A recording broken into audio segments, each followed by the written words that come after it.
Hello, dear students. Good morning, all of you. मैं Manoj Punia unique senior secondary school के online classes platform पर आपका most welcome. Last video में हमने पढ़ा था रेनबो बुक का चैप्टर नंबर 6 है, उसका पार्ट फर्स्ट एंड सेकंड। अब थर्ड पार्ट में देखिए, यहाँ तक हो गया था आपका कि स्कॉलर को अपने दिमाग में ये बात हमेशा रखनी चाहिए कि कभी भी मनोरंजन के लिए कोई पुस्तक ना पढ़े। आप एजुकेटेड हैं, वो मनोरंजन के लिए पढ़ते हैं, लेकिन उनको इनके लिए दोष भी नहीं दिया जा सकता, क्योंकि वो deeper qualities of a book है वो समझने में असक्षम होते हैं, जो महान साहित्य के गुण माने जाते हैं। नेक्स्ट यहाँ से देखिए आप, बट यहाँ से स्टार्ट है। But a young man who has passed through a course of university training, लेकिन एक जवान युवक ने जो अभी अभी यूनिवर्सिटी का प्रशिक्षण लेके पास हुआ है, शुड डिसिप्लिन हिमसेल्फ, उसे अपने अंदर अनुशासन डाल लेना चाहिए। डिसिप्लिन मीन्स होता है अनुशासन। एट एन अर्ली डे का मतलब प्रारंभ से ही। Never to read for mere a amusement, कि उसे कभी भी मनोरंजन के लिए नहीं पढ़ना चाहिए। तो ये बहुत ही इम्पोर्टेंट क्वेश्चन क्रिएट होगा यहाँ पर कि कोई भी जो यूनिवर्सिटी ट्रेनिंग लेके अभी अभी पास हुआ है, उसको प्रारंभ से ही एक डिसिप्लिन की हैबिट डाल लेनी चाहिए कि never to read for mere amusement, कि वो कभी भी मनोरंजन के लिए नहीं पढ़ेगा। And once the habit of discipline has been formed, और यदि एक बार उसके अंदर अनुशासन की आदत का निर्माण हो गया, फॉर्म्ड मीन्स निर्माण हो गया, डिसिप्लिन मीन्स अनुशासन, हैबिट मीन्स आदत, तो he will find it impossible to read for mere amusement, तो उसके लिए अम्यूजमेंट के लिए पढ़ना है वो बिल्कुल हो जाएगा असंभव। यानी एक बार यदि आपके अंदर डिसिप्लिन हो गया तो फिर आप मनोरंजन के लिए कभी भी नहीं पढ़ोगे। He will then impatiently through, आप अधीर होकर तुरंत उस पुस्तक को फेंक दोगे। एनी बुक, चाहे वो कोई भी पुस्तक हो, ऐसी पुस्तक को फेंक दोगे from which he cannot obtain intellectual food, जिससे आपको बौद्धिक भोजन प्राप्त नहीं होता है। तो यहाँ देखिए, यदि एक आपके अंदर डिसिप्लिन हो गई हैबिट ऑफ रीडिंग की, तो आप ऐसी किसी भी पुस्तक को तुरंत फेंक दोगे जिससे आपको इंटेलेक्चुअल फूड नहीं मिलता है। Any book which does not make an appeal to higher emotions, ऐसी कोई भी पुस्तक नहीं पढ़ोगे आप जो आपके हायर इमोशन को शांत कर सके। हायर इमोशन मानी आपकी उच्च महत्वाकांक्षा, उच्च भावनाएं हैं, उनको अपील नहीं कर सके, ऐसी कोई पुस्तक को नहीं पढ़ोगे। टू हिज ए इंटेलेक्ट, जिसमें आपको कोई बौद्धिकता या ज्ञान प्राप्त नहीं होता है। But on the other hand, लेकिन दूसरी तरफ देखिए, एक तरफ यहाँ कंपैरिजन करेंगे जो एक डिसिप्लिन है अर्ली एज में ही डाल लिया, और दूसरा है the habit of reading for amusement, और यदि आप में आदत पड़ गई मनोरंजन के लिए पढ़ने की, तो become with thousand of people exactly the same kind of habit, तो बिल्कुल उसी प्रकार बन जाओगे जैसे हजारों लोगों में इसी प्रकार की आदत पड़ जाती है। किस प्रकार की? वाइन ड्रिंकिंग, शराब पीने की, और ओपियम स्मोकिंग, नशा करने की और शराब पीने की जैसे आदत पड़ जाती है, बिल्कुल वैसे ही हजारों लोगों को आदत पड़ जाती है मनोरंजन के लिए पढ़ने की। तो it is like a narcotic, ये एक नारकोटिक होता है। नारकोटिक मानी नशा। Something that help to pass the time, इससे केवल आपको इस प्रकार से कुछ मदद मिलती है जैसे आपका टाइम पास हो गया। Something that keep up A perpetual condition of dreaming, कुछ ऐसी बातें जो परपेचुअल कंडीशन ऑफ ड्रीमिंग, सतही तौर पर आप एक सपनों की लाइफ में जीवोगे। समथिंग दैट इवेंचुअली रिजल्ट, और अंततः संयोगवंश परिणाम ये निकलेगा destroying all capacity for thought, कि आपकी सारी जो कैपेसिटी है वो नष्ट हो जाएगी। Giving exercise only to the surface part of the mind, केवल आपकी ऊपरी सतह दिमाग की है उसको एक्सरसाइज यानी व्यायाम मिलेगा। And living the deeper spring, और जो डीपर स्प्रिंग है ऑफ द फीलिंग्स, जो गहरी आपकी भावनाएं हैं और हायर फैसिलिटीज़ हैं, परसेप्शन एम्प्लॉयड, वो आपको बिल्कुल परसेप्शन एम्प्लॉयड हो जाएंगे। तो ये आपका एक महत्वपूर्ण पैराग्राफ था। इसमें 2 क्वेश्चन बने। एक तो हाफ एजुकेटेड पर्सन है वो क्या करता है, या यूँ पूछ ले मनोरंजन के लिए कौन पढ़ता है, तो अम्यूजमेंट के लिए हाफ एजुकेटेड पर्सन है वो पढ़ते हैं। नेक्स्ट है वो कि आपने यदि हैबिट डाली डिसिप्लिन में पढ़ने की, तो फिर आप ऐसी किसी भी पुस्तक को मनोरंजन के लिए नहीं पढ़ोगे। नेक्स्ट पैराग्राफ देखिए इसी क्रम में। The test of a great book, एक महान पुस्तक की जांच कैसे की जाए। यहाँ एक लॉन्ग टाइप का क्वेश्चन अच्छा बनेगा और पहले सेंटेंस में ही है, the test of great book. एक महान पुस्तक, एक अच्छी पुस्तक, पढ़ने योग्य पुस्तक किसको कहेंगे? Whether we want to read it only once और मोर देन वंस। विदर का यूज हुआ, विदर मानी डाउट, तो पाठकों पे राइटर ये बात छोड़ रहा है।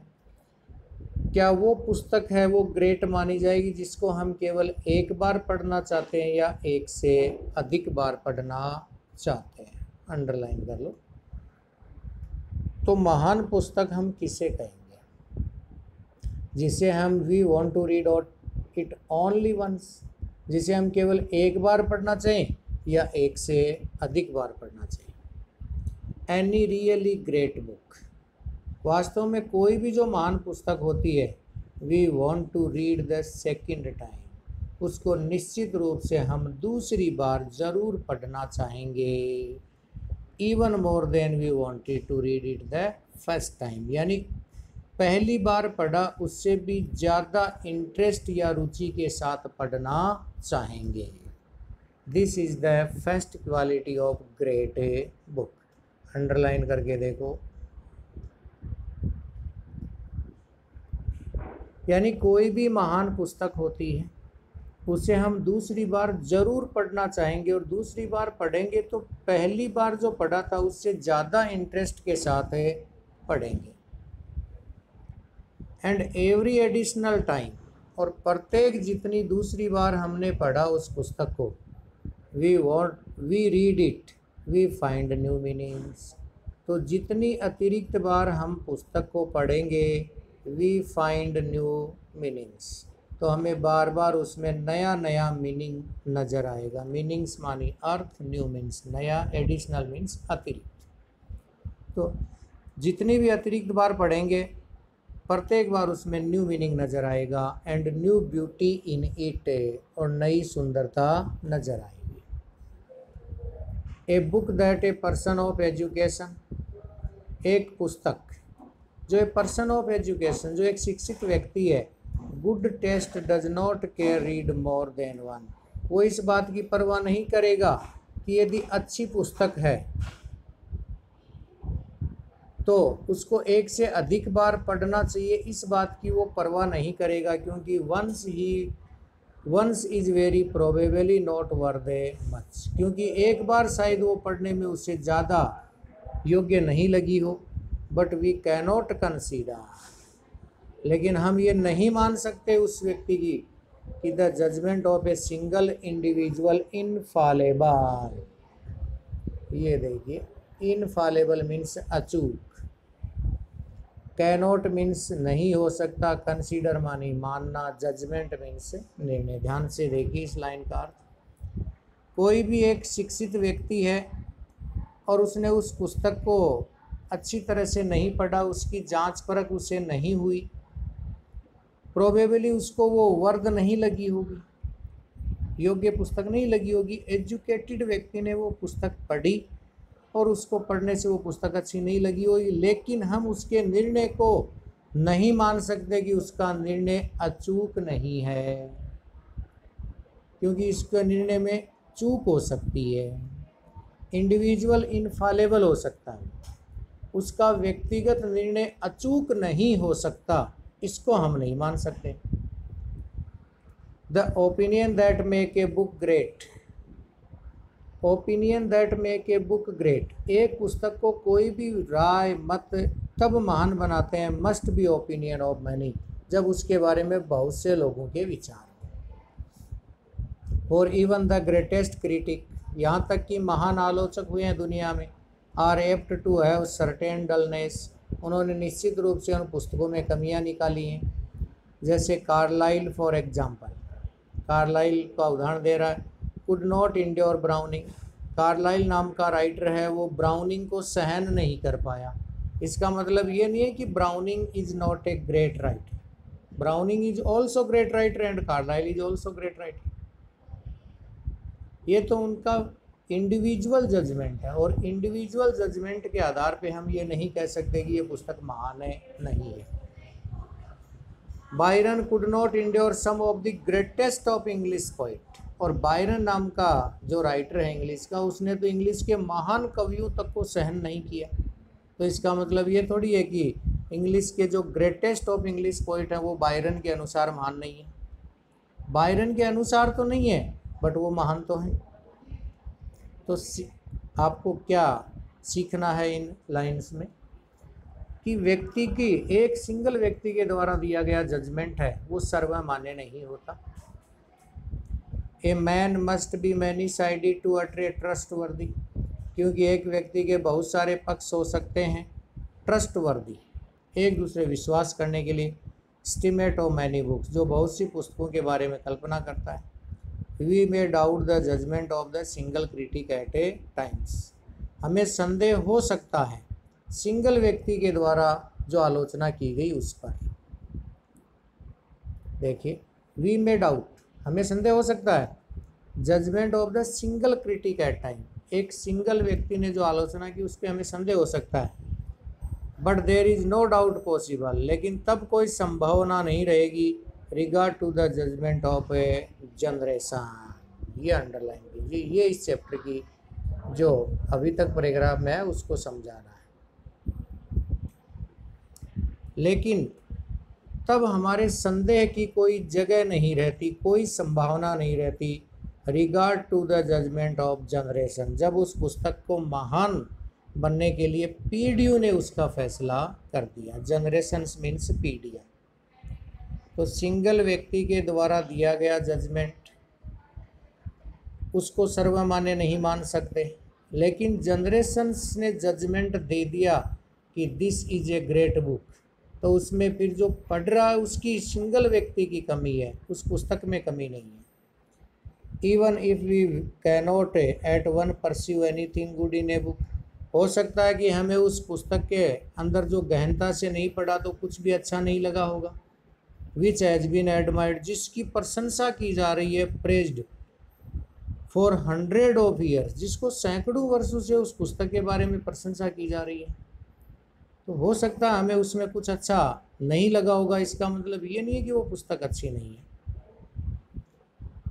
यानी जिन कारणों से उनको एडमायर किया जा रहा है 100 ऑफ ईयर्स से, तो वो पुस्तक महान है। वी मे बी श्योर, तो हमें पूर्ण विश्वास होना चाहिए। बाय ट्राइंग, कोशिश करनी चाहिए। स्टडिंग इट केयरफुली, तो हमें कोशिश करनी चाहिए कि हम उसको ध्यानपूर्वक पढ़ें, यानी वो जो कमी है वो हमारी है। Trying to carefully, we shall at least be able to feel the reason, तो कम से कम ध्यानपूर्वक पढ़ेंगे तो कम से कम हमें ये तो समझ में आ जाएगा कि reason of this admiration and praise, इस पुस्तक का प्रशंसा करने के पीछे कारण है क्या है। तो अब तो बेस्ट ढंग से समझ गए कि सिंगल व्यक्ति है वो उस पुस्तक में कमी निकालने की बजाय उस पुस्तक को ध्यानपूर्वक पढ़े और फिर निर्णय करे। तो कम से कम ध्यानपूर्वक पढ़ेगा तो ये समझ में आ जाएगी सैकड़ों वर्षों से उस पुस्तक की प्रशंसा क्यों जा रही है। क्योंकि the best of all libraries for a poor man, कि जो अच्छी पुस्तकें हैं विश्व के पुस्तकालय की, would be library entirely composed of such great work only, वो वास्तव में पूर्ण रूप से एक महान कार्य हुए हैं books which have pass the test of a time, वो महान पुस्तकें होती हैं जिन्होंने समय की परीक्षा को पास किया है। तो ये महान पुस्तक है, उसका रीजन है। तो महान पुस्तक हम किसे कहेंगे? जिसके अंदर ग्रेट क्वालिटीज होती हैं।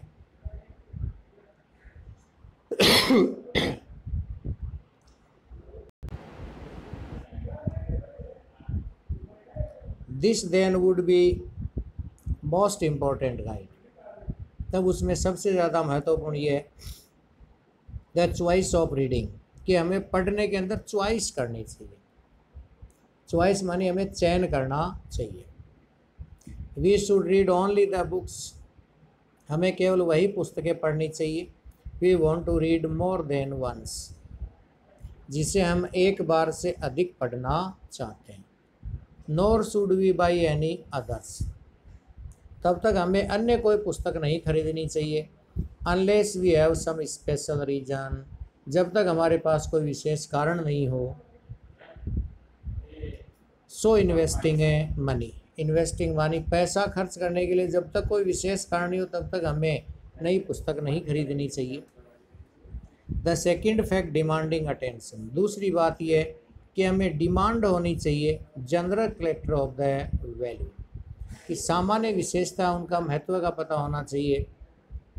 The lie hidden with in all such great book, जो महान पुस्तकों के अंदर छुपा रहता है।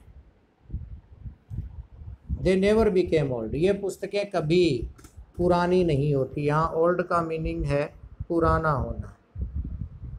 जो ग्रेट बुक होती हैं वो कभी पुरानी नहीं होती। देयर यूथ इज इमॉर्टल, उनकी युवावस्था हमेशा इमॉर्टल रहती है, अमर रहती है। A great book is not apt to be comprehended, एक महान पुस्तक है not be comprehended by young persons, कॉम्प्रहेंस्ड का लिख लेना, समझ में आना। एक महान पुस्तक होती है वो जवान युवक को समझ में नहीं आती है। एट द फर्स्ट रीडिंग, कब नहीं आती है? जब उसको पहली बार पढ़ता है। एक्सेप्ट इन ए सुपरफिशियल व्यू, केवल ऊपरी सतह को छोड़कर उसको कुछ भी समझ में नहीं आता। सुपरफिशियल मानी सतही तौर पर उसे समझ में आता है, उसकी क्वालिटी जो डीपर क्वालिटी है वो समझ में नहीं आती। ओनली द सरफेस, केवल सतही तौर पर। The narrative is absorbed and enjoyed, पढ़ने वाला केवल उसको अब्जॉर्ब और इंजॉयड करता है, वर्णनात्मक रूप से उसको ग्रहण करता है, आनंद लेता है। No young man can possibly see at the first reading the quality of a great book. तो नो यंग मैन कैन, कोई भी जवान युवक है वो संभव नहीं होती ये बात कि फर्स्ट टाइम पढ़े और उसकी quality of a great book को पहचान ले। रिमेंबर, याद रखना, that it has taken humanity in many cases, याद रखना ऐसे बहुत सारे मामले हैं जो मानवता में लेते हैं 100 ऑफ ईयर, सैकड़ों वर्षों से, to find out all that there in is in a such book. वास्तव में जो महान पुस्तक होती हैं वो सैकड़ों वर्षों से जो मानवता पे लिखी गई है। But according to man experience of a life, लेकिन मनुष्य के जीवन के अनुभव के अनुसार, लेखक के अनुसार, the text will unfold new meaning to him, उस पुस्तक में अनफोल्ड होते हैं, अनफोल्ड मीनिंग टू हिम, यानी जो मीनिंग होते हैं वो अनफोल्ड, खुले होते हैं उनके लिए। That the book that dilated us at 18, जिस पुस्तक को हमने पढ़ा और 18 साल की उम्र में पढ़कर हमें डिलाइटेड हुआ था, आनंद आया था। If it be a good book, यदि वो अच्छी पुस्तक है तो।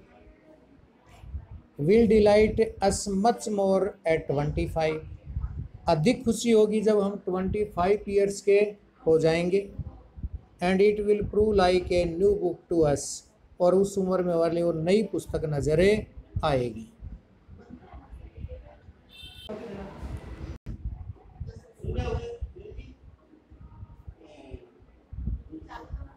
एट 40, और जब हम 40 साल की उम्र में पढ़ेंगे, वी शैल रीड इट, पुनः पढ़ेंगे तो वंडरिंग, तो आश्चर्य होगा, वाई वी नेवर सा how beautiful it was before, कह रहे इस आश्चर्य होगा कि इस पुस्तक की सुंदरता है वो हमें पहले नजरे क्यों नहीं आई।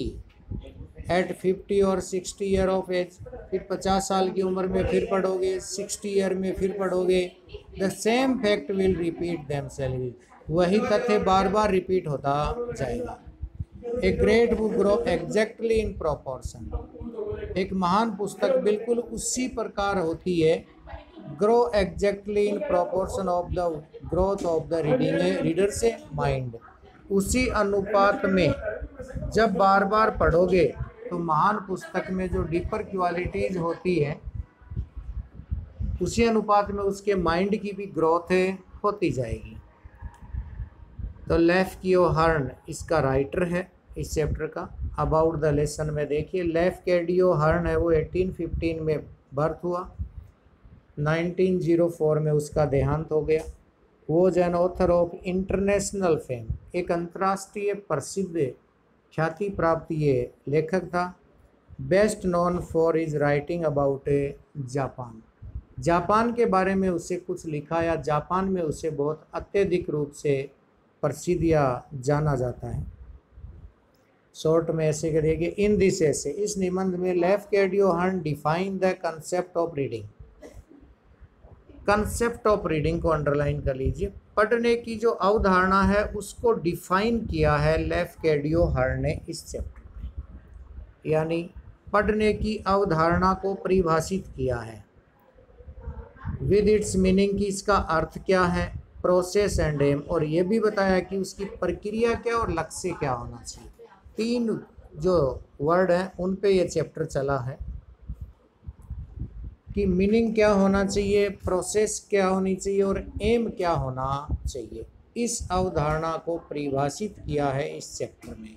Meaning means earth, process means प्रक्रिया और एम मीन्स लक्ष्य। The author makes a distinction between the motivate of a great critic, लेखक ने दूसरी बात ये समझाई है कि डिस्टिंक्शन यानी डिस्टिनेक्शन होना चाहिए, भेद करना चाहिए between the motive of a great critic, महान आलोचक होता है वो आपको प्रेरणा देता है, एंड ए कॉमन पर्सन, एक आम आदमी की बजाय। ही स्टेट्स, वह कहता है, that a great and scientific book contains universal truth, कि एक महान और वैज्ञानिक पुस्तक है उसके अंदर कंटेन्स यूनिवर्सल ट्रूथ, सार्वभौमिक सत्य लिखा होता है, sublime ideas that are applicable in every age, जो हर युग में अप्लाई हो जाए। At every additional time a great book unfold, प्रत्येक अतिरिक्त बार हम इस पुस्तक को पढ़ेंगे, unfold the reader a new meaning, तब रीडर के सामने नए नए मीनिंग आते रहेंगे। इंटरप्शन, उनकी सप्रसंग व्याख्या होती रहेगी। Live a permanent impression on his her a mind, और जो भी कोई महान पुस्तक को पढ़ेगा, चाहे वो हिज हर यानी मेल या फीमेल कोई भी हो, स्थायी रूप से उसके ऊपर प्रभाव पड़ेगा।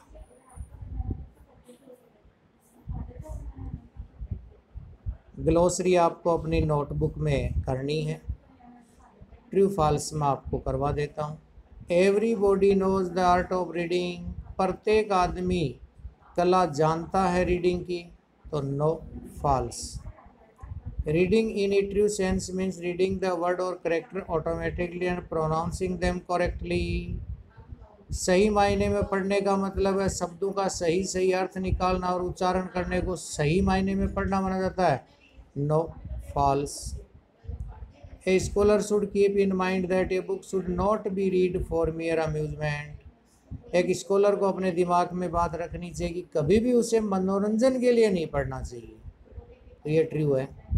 We can consider the judgement of a single person infallible, हम एक व्यक्ति के द्वारा जो दिया गया फैसला उसको इनफॉलेबल मान सकते हैं, नो फॉल्स।